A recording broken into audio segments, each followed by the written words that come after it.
It's really a pretty epic time of change in the game industry. And, a big part of why this has gotten so big is we're now bringing gaming to everyone. And when we talk about gaming for everyone, sometimes people think of this. This is the Microsoft Adaptive Controller. It's a controller we built for the Xbox that allows people with disabilities to play games. So even if you have a physical issue that makes it hard for you to hold a controller, this can be adapted to make it possible for really anyone to game. And so this is an incredible way of how the game industry is growing to bring in a bigger audience. But this is actually not what I mean when I say gaming for everyone. I mean this. I mean casual games. I mean mobile games. I mean the fact that now the type of entertainment available has changed so much that we really have attracted this massive audience. If you just look at the revenue from the game industry, it's been an amazing climb over the last 6 or 7 years. We're now bigger than virtually every other entertainment medium. We're the only one bigger than us right now is paid television. And in the next few years, we're projected to pass that too. So gaming is on track to become the world's biggest source of entertainment. And if you look at sort of what's been driving that, a big part of it really is how games have changed as the internet has really had an impact. When I first got into gaming, it was packaged goods. So you'd make a game and ship it in a store in a box. And that really prevented the game developer from having much interaction with their players. We then went to game as services. This is sort of where we've been for the last maybe 20 years, 10 years, where now games are digital. You download them. You can now do things like analytics and telemetry to see what your players are doing. And it's begun to change the nature of the game experience. And I believe we're now in a new era, a new phase that we're calling game as community, where the games have truly become communities in their own right. And, in these kinds of games, a lot of things are different. One, the biggest difference, of course, is now the players are not just, sources of data, but the players are really at the design table sitting alongside the creators. Players have a louder voice. They're often creating their own content. And so the role of the game designer has really changed. When you think of game as packaged good, the role of the game designer is like a movie director, creating a game and giving it to the players and saying, here's my gift to you, players, enjoy this experience. Now the game designer is more like someone who runs a nightclub or a cruise ship director. It's your job as a game director now to sort of create an environment or create experiences that your players love and can engage in and frankly stick with. And so it really has been a big shift. It's no longer just about playing the game. Now it's about competing and chatting and buying and even watching. The entertainment experience now often starts with watching other people play the game before you even play it yourself. Fortnite, obviously, huge game. In my mind, this is sort of an example of one of these games as communities. I think the thing that really put it over the edge was the now famous Marshmallow concert, where, the 25 million players, put a pause on running around shooting each other for a while to actually enjoy a concert in the game environment. And so I think this is really going to be the moment where we look back and say, this is when the game industry really fundamentally changed into a new form of entertainment. And I couldn't be more excited about that. If you look at, for example, the top grossing games worldwide, 80% of the games in the top 10 were the same games last year. And these are all games making $1 billion or more. And again, the reason why you have such stickiness in these top games, and frankly, they're so successful making so much money, is because they're communities, is because they're online, is because they have this sort of continuing notion of live operations and being continually updated. The revenue shows that. If you look at where the revenue is coming from, 70% is free to play, right? Games that are sort of being run as a service, and 51% of it is mobile. This is really the segment that is defining where that experience is. And the thing that really makes it, and so when we, Microsoft, think about where the game industry is going and sort of what are the key needs the game industry studios have, this is how I break it down. So these are the 5 scenarios that we're personally focusing on and focusing on delivering awesome solutions so game creators can use these to help them build their games and be more successful, right? So the 5 things that we see critical to the industry. Number 1, accelerating game production. So how do you make your games ever more efficient and ever more faster? By moving into the cloud. And it's not just things like, using asset control systems and moving your data to the cloud. It's also things like using machine learning and AI to produce game content, which we'll talk about in a second. Number 2 is creating communities. That notion again of, game developers need help or want help creating multiplayer games, matchmaking, lobbies, all the work that goes into creating those communities, as well as keeping them safe and non-toxic and preventing cheating. Third one is, knowing your players and always knowing your players better through analytics and BI. Fourth one is growing your player lifetime value. How do you make your players more valuable over time using that data and using LiveOps techniques so you can boost engagement and boost retention and boost monetization. And then finally, how do you attract new players cost effectively? And how do you do that either through performance marketing or social viral techniques, or even just, publishing your games more effectively into stores and having better discovery. So these are the 5 scenarios that we are really focusing on. And I'm going to talk a little bit about the fourth one, the LTV one, because LiveOps is something that I personally have a lot of passion for. It's why we founded PlayFab, and it's a big area that we're investing in. LiveOps is really this process for how you design and build your games. And I think when you talk about gaming of the future, this is really key, because I think every game studio needs to learn how to do LiveOps and how to do it well to run their games. And so what is LiveOps? I take the word and break it down in two parts here. Part one is just building a live game, building a game that is connected to the internet, that gives you the ability to make changes and interact with your players and have the players interact with each other. That is the first part, and that is already a shift. It requires your engineering team to focus on more than just how do you build a fun game. Now they're going to build a fun game where players can interact with each other and with you, and you can make changes. The second part, though, is in some ways the harder part. The ops part is about how do you actually build your team to do the operations, to continually make those investments and continually make changes and updates to the game. And that is really a culture shift. It's a culture shift and a mindset shift. And I've seen that game studios who are used to building games the old-fashioned way, it takes 5 or 6 years to make this transition to being a fully operations-based studio and to use data effectively. And so when I break this down, this is really where I personally find this fascinating, this nature of the culture shift in moving to a LiveOps model. Now, when we have a vision for sort of what a platform looks like to provide modern LiveOps, it looks sort of like this. This notion that you've got a backend out in the cloud somewhere providing services for the games, and these services allow the game experience to be created. And then as you're playing the game, you're generating data. The data flows back to the servers. You're in the cloud doing the work of analyzing the data to figure out insights, who your players are, what they're doing, and then being able to use those insights to then make changes back into the game experience and do all that in real time. There was a talk just now prior to mine talking about how your games, to tune the game difficulty to create a more fun experience for your player. And that's exactly what we're saying here. Your goal is to sort of maximize that player engagement, that player fun. And to do that, you don't want your game to be too hard or too easy. And so being able to sort of tweak and tune your game experience on the fly based on what you're learning is critical here. Games like Candy Crush Saga do that really effectively, but we believe this is the kind of thing that all games are learning how to do. So I want to shift a little bit now, continue to talk about the future of gaming, that if LiveOps is something that we're all learning how to do, I think the other kind of big trend that's happening, another big trend that's happening, is how the rise of tools have really become democratized. So things like Unreal and Unity have made it so much easier now for really anyone to learn how to build a game that it's incredible to me to see just the sheer power that's in the hands of really everyone. But it's not just Unreal and Unity. I also think that Roblox and Minecraft are examples of games that themselves have become platforms. And I'm actually really fascinated by this shift where we're starting to see new, almost like gaming devices that are cloud-based and virtual. When I look at Roblox to me is a platform for game creation. And it's a platform that is really open up to everyone. Now, the tools themselves are being used in ways outside of gaming. And so another thing that I think is a big shift happening to gaming is the way that our tools that we've created are being used by other industries. So this is a screenshot from The Lion King animated film by Disney that came out a couple years ago. What was really interesting about this movie is they actually produced it in VR. And so they were actually using the Unity engine to essentially have a motion capture stage, VR stage, and they created a virtual environment.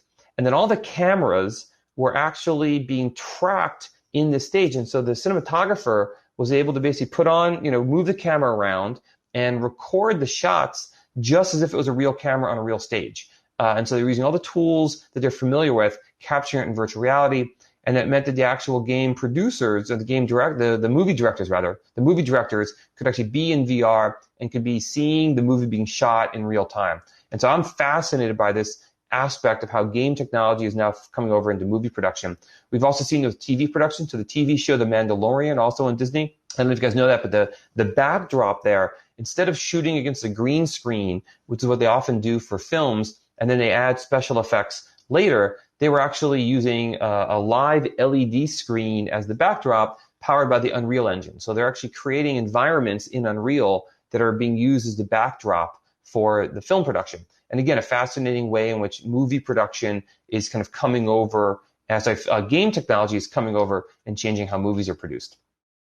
I think about that, and I think about another kind of trend that I see is happening is the sheer investment being made in creating these virtual worlds. We just talked about The Mandalorian. Shifting gears now, this is Red Dead Redemption, right? Red Dead Redemption, huge game, obviously from I think it was Rockstar, came out a couple of years ago. This is fascinating because the sheer amount of investment they made in creating this world for this game was unprecedented. And for me, given that this is basically just one game, it seems like an interesting investment. I'm actually predicting you're going to start to see investments in worlds like this one being used for many different games, not just one game. And you're going to start to see how we're going to start to share assets like this in the cloud and open them up to other game productions. In my mind, it's almost like that movie, the TV show Westworld, which it's a virtual theme park, and then there's many different stories happening in parallel in this virtual theme park. That's sort of how I think about what's going to be happening in gaming, is you really start to see these massive worlds with many different stories and games happening all in parallel. And it goes back to that comment about LiveOps, in which the job of the movie director really is to create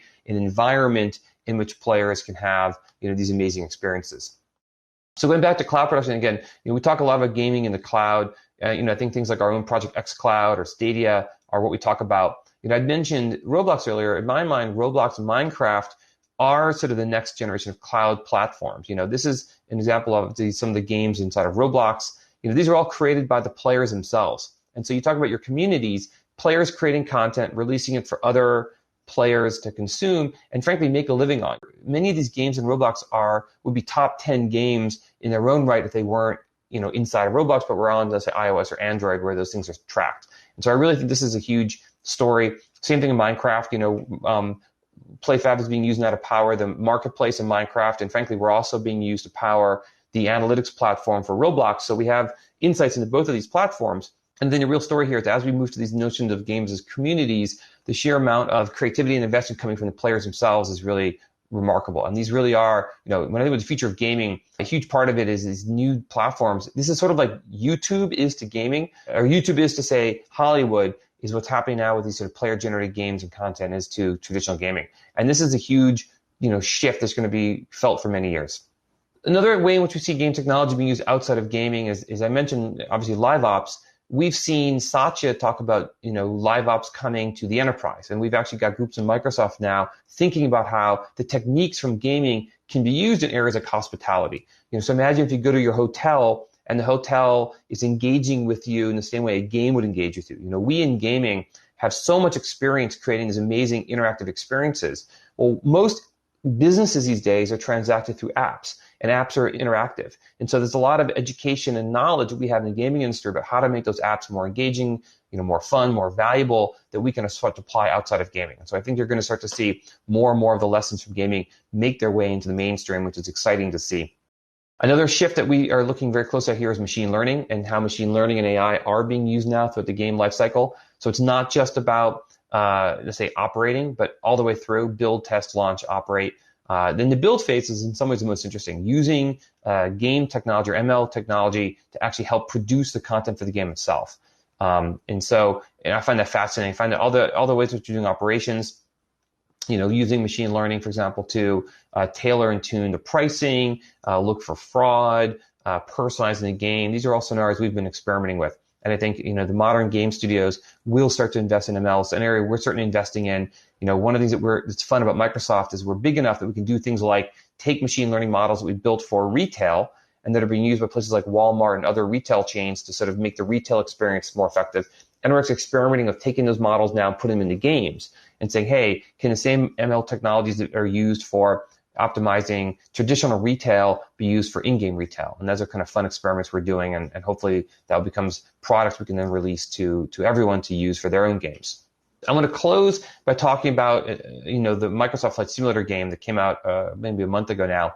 This is another kind of watershed moment, I think, in game production, because the big news with Microsoft Flight Simulator is how so much of the world for this was actually produced using machine learning from satellite imagery. And so this is sort of an unprecedented partnership between, on one hand, Bing Maps, which has petabytes and petabytes of satellite imagery of the whole planet, Azure, which used that imagery to crunch it and run models to create geometry, and then cognitive services being used to process that and generate the data. And so if you fly around in that flight simulator game, some of the cities, like New York City, the geometry of New York City is actually a 3D data set that we've generated. We have literally crawled all over Manhattan, taking photographs of like every square inch, and that's what was used to create things like Manhattan. So for Manhattan and maybe a few hundred other cities around the world, there are data sets that capture the city that we were able to use for Flight Simulator. But only a few hundred cities have that level of data. And so for the rest of the world, we had to rely on generating the geometry procedurally because it would have been impossible to generate it by hand. It would have been prohibitively expensive. And so the way we did that, we partnered with a company out of Austria that basically built machine learning models that would take satellite imagery and turn it into real geometry. And so I've got a video here that hopefully will play that will kind of show and illustrate the experience. And so what you're looking at is literally the transformation process between 2D satellite imagery being turned into the 3D geometry. And so what's happening here is, and the way this works is, we first took a whole bunch of different samples and we built up a model that could look for the satellite imagery and detect out of the satellite imagery, detect the features, the buildings. And then we created a series of models that were used to actually render those. For example, in the case of Paris, only 3 buildings in Paris were hand modeled: the Eiffel Tower and the Louvre. The rest were done through this process. So you can see the feature scanner is running on satellite imagery. It's identifying the features. It's then applying a model to it. And it's not going to be totally realistic. It's using ML techniques, so it's going to sort of guess at what the building would look like. It's not necessarily going to be perfect. It's going to make guesses based on the footprint and the geometry. But it's going to be, the important thing is it's going to be realistic. So it may not be perfect, but it'll be realistic. It'll look good to the eye. And it'll look as if you're flying around a real city, even if the buildings don't necessarily match. And then the actual buildings it creates, there's different facades available. So depending on the region of the world, the geometry is going to be slightly different. So, buildings in Japan will look different from buildings in Spain or in North America, and that's okay. That's actually the goal because you want it to look realistic. And then we took the geometry from the entire planet. It takes about 72 hours to run these models across the entire planet and generate the geometry for the entire world. And then that geometry and it's only possible again because of the power of the cloud. We can spin up thousands and thousands of computers, do this pass, in 72 hours. And then the result is this. The result is a world that you can fly around in that is literally, you can fly anywhere in the entire world and experience it. Every one of these shots you're seeing now was generated by that process. It was pretty incredible. And so I'm going to encourage you to play Flight Simulator, but to me, that's really the kind of look into the future of the kinds of techniques now that are making their way into game production. I think it's super, super exciting to see. I'm going to close with a pitch. If you're interested in LiveOps in particular, I do have a podcast that my team and I kind of produce. It's called The Art of LiveOps. We're in season 2 right now. We've got maybe 35 or 40 episodes out total. I encourage you to take a listen wherever you would go to listen to podcasts. It's a really fun podcast for anyone interested in thinking more about LiveOps and how it applies to games.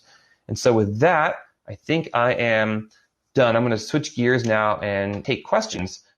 The question is, do we get the geometry for each model separately?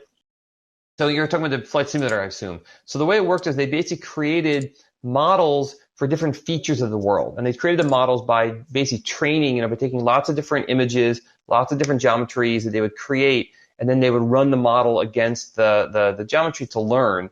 And after a few hundred samples, they could then sort of go from there on its own. So for example, I remember having a conversation with them a few weeks ago, and they were working on the model for highways. So highway overpasses. Those very complicated highway exchanges where multiple highways meet, and they're very complicated structures. They created an ML model just for that. So when it scans the world, it could pick out highway interchanges and create geometry for those. That's like one model. They had a model for buildings. They had a model for like trees. They had a model for highway interchanges. And the goal is we can keep adding more models over time. So as we expand the world, they can make the world ever more accurate by creating these new models. And then the geometry that gets created by those models is then fed into the rendering engine. It lives on the cloud. It gets streamed down to the PC while you're playing it and then rendered. Okay, next question. Any idea how different it is from Mapbox implementation-wise and cost-wise? I don't know about Mapbox, so I'm sorry I can't tell you. I do know that the company that did the work with us was blackshark.ai, and they're based out of Austria, is the vendor we worked with on the ML model. Okay, what technical architecture and tools are used for cloud-based gaming? How can we integrate Unity-based games to it? So when you talk about cloud-based gaming, I'm not sure, it means a couple different things. One type of thing is things like xCloud, where the game is actually running on servers in the cloud and being streamed down to mobile devices or PCs, which is great because it means you don't have to have a high-end gaming rig on the client device. And we're actually working, we call it pixel streaming. The generic technology is pixel streaming, running something in a cloud and playing on a device. xCloud is using pixel streaming to create a game service, but pixel streaming is actually available even today in Azure. Anyone could fire up a machine with a GPU, and there are technologies we have to stream that down to your desktop. So, for example, we're talking to clients who are interested in doing things like architectural walkthroughs, where you might use a 3D game engine to create a building. And if you want your client to walk through the building, you may not necessarily know that your client has a high-end gaming PC. And especially if you want to do things like ray tracing or fancy graphics, best to do that in the cloud and stream the experience down to the device. That's one aspect of cloud gaming. Another aspect of cloud gaming, yes, you can, and for that you can use Unity or Unreal or really any game engine you want. You're just running the game in a server in a data center. If you're meaning things like the Flight Simulator game, where we're using the cloud to produce the content, that's really just using, again, ML models to spit out the geometry that can then be used in the game engines like Unreal or Unity. And that's a case where, I'm actually going to be looking at whether we can start publishing some white papers, getting deeper into exactly how we did Flight Simulator to make it possible to sort of look at doing that yourself. That will be something that my team will be looking at in coming months, of producing that kind of content. Flight Simulator amazed me. Can you mention an approximate overview of how tough was the production and the manpower used? I don't know the exact number of people. I do know that, to be clear, the amount of geometry created could never have been created by people, right? So it really was created by it really depended on these machine learning models in order to make that feasible. But it was not a huge team. I don't think Black Shark, I'm speculating here because I don't know for sure. It was not, I don't think, hundreds of people. It's sort of more like dozens of people doing the machine learning work. And so that really is the kind of point, that you can have dozens of people creating machine learning models that can create a game of the scale and size of Flight Simulator. And so that's, when I talk about accelerating game production in the cloud, that's really what I'm talking about, using the power of the cloud and machine learning to amplify efforts to create content that could not have been possible if you had to do it all by hand. So we get a question, how can you use AI machine learning for via cloud and gaming? There are a lot of tutorials on machine learning, and there are a lot of tutorials on machine learning for content generation. I would encourage, it is not easy science, but you can follow examples and download scripts and samples and teach yourself. And so I would encourage you to look for some basic machine learning classes and do some Googling around machine learning content generation. The most common ones are, all machine learning, what has in common is you train a model and then you let the model run and do the work. So training a model means, in the case of Flight Simulator, teaching it, these are images, and this is the geometry it turns into. This is the image, here's the geometry. You can also do things like, I've seen, for example, examples where you can take lots of images of, take images of thousands of human beings and teach it, this is what a human being looks like. And then you can actually have the model create new images of human beings and create images of humans that don't exist, but that look very realistic, because it's very good at this sort of pattern matching and generating that kind of content. Current challenges for cloud-based gaming. How is the adoption access development team studio so far for Stadia? I don't know about Stadia. I know about xCloud. In the case of xCloud, it's just Xbox. You build the game as if it's for Xbox, and then you upload it, and we can now stream it from the data center down to Xboxes, and there's zero custom work needed. It's like just running on an Xbox that happens to sit in the data center. In the case of Stadia, there is no Xbox. Obviously, it's a virtual device that Google's created, but it's the same thing. You're just creating it as if it's running on your local PC. It just happens to run in the data center. And of course, that's the whole power of this is unlike a mobile game where you have to build a special version of the game for your mobile device, and in some cases you have to build different versions of the game for iOS versus Android, or you have to build different versions of the game for all the different devices you want to target. With cloud gaming, you build it once, it runs in the cloud, and it's available to literally stream to any device, even through a web browser in some cases. And so that's really the power here, is truly build once, run everywhere through the streaming. All right, I think it's probably the last question because I think we're almost out of time. Are there solutions that Azure provides to use something like NLP in a game? Can you comment on the feasibility in using this to provide simple NPC dialogue? So NLP stands for natural language processing. Absolutely, I think we are starting to see people looking at using natural language processing. A couple things that Microsoft has that you can take a look at that are available right now. Not quite your answer, but one of them is we have text-to-speech generation using virtual speech technology that can create, they can basically sample voices and create what we call sound fonts or voice fonts, and you can then basically create the computer speaking in a voice that sounds incredibly realistic. I mean, incredibly realistic. And to the point where I wouldn't be surprised if, many games are able to get away with not hiring actors at all, but having the computer generate dialogue through these voice fonts. It sounds, creepily like a human being speaking. It's not a robotic voice anymore at all. And so if you combine that with ML models for like, there's a lot of text bots out there that can type or talk as if it's a human being. Combine the two, and yes, I think you could have NPCs in games that sound very realistic and as if they're real people, but obviously NPCs. And that's where we start to really blur the line. I think there's a lot of very exciting stuff happening in that space. So that's, again, going back to the Westworld reference. I do think as we create these ever bigger worlds, with multiple stories overlapping, we're going to be depending very much on ML and AI to sort of power those worlds and make them feasible.